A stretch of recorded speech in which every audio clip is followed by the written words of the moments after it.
What is the speciality of the New Testament?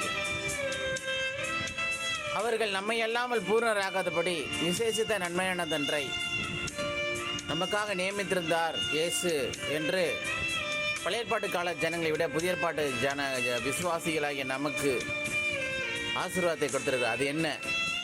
பழைய ஏற்பாட்டிலே தீர்க்க தரிசனம் இருந்தது, புதிய ஏற்பாட்டிலும் தீர்க்க தரிசனம் இருக்கிறது. பழைய ஏற்பாட்டிலும் என்னவெல்லாம் இருந்ததோ அதெல்லாம் புதிய ஏற்பாட்டில் இருக்கிறது. ஆனால் பழைய ஏற்பாட்டில் இல்லாத ஒன்று புதிய ஏற்பாட்டில் என்ன இருக்கிறது? அதுதான் தேவன் நமக்கு கொடுத்திருக்க நவமான பாஷை, அந்நிய பாஷை.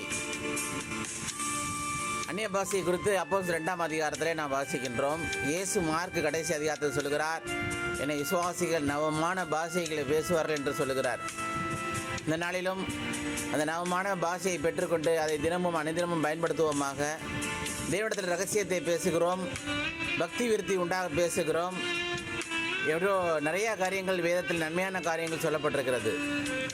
அந்நிய பாஷையில் பேசுகிறவன் மிகப்பெரிய தேவ ரகசியத்தை தேவனோடு கூட பேசுகிறான் என்றெல்லாம் வாசிக்கின்றோம்.